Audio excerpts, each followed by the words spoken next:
एक बार की बात है, एक अध्यापक एक संपन्न परिवार के शिष्य के साथ कहीं जा रहे थे।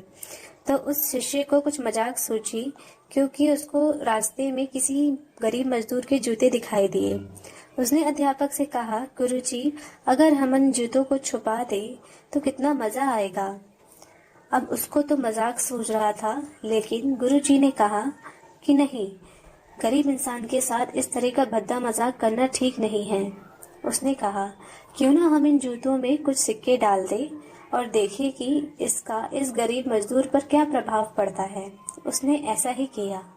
जैसे ही मजदूर अपना काम करके लौटा और उसने एक पाँव अपने जूते में डाला तो उसे कुछ ठोकर सा महसूस हुआ।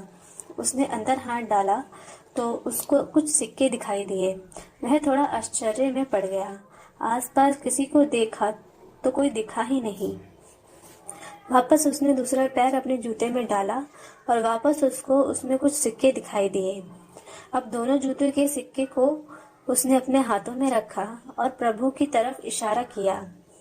हे प्रभु, पता नहीं किस भले मानुष ने यह सिक्के मेरे जूते में छुपाए हैं, लेकिन जिसने भी छुपाए हैं उसको मेरी दुआ है, ताकि इन पैसों से मैं अपने बच्चों और पत्नी के लिए कुछ खाना और दवाइयाँ ला सकूंगा।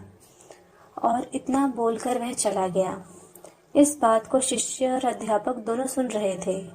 अब अध्यापक ने शिष्य से पूछा, अब तुम मुझे बताओ कि तुम्हें कैसा महसूस हुआ, तुम्हारी पहले वाली मजाक या मेरा यह तरीका। तो उसने गुरुजी से कहा, मैं आपसे क्षमा मांगता हूँ। अब मुझे समझ आ गया है कि सच्ची खुशी किस चीज में है। जब हम किसी का मजाक उड़ाते हैं तो हमें कुछ पल के लिए आनंद महसूस होता है, लेकिन इससे हमें बद्दुआ भी मिलती है।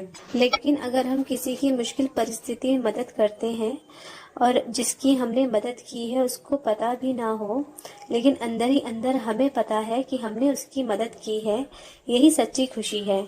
जब हम दूसरों को खुशी देते हैं तो हमें भी खुशी मिलती है। तो दोस्तों, आपको यह स्टोरी कैसी लगी, आप हमें कमेंट करके ज़रूर बताइएगा। चैनल को सब्सक्राइब और नोटिफिकेशन के बेल आइकन को ऑन कर लीजिएगा, ताकि हम जो भी स्टोरीज नई लेकर आएँ आपको सबसे पहले उसका नोटिफिकेशन आए। Thank you.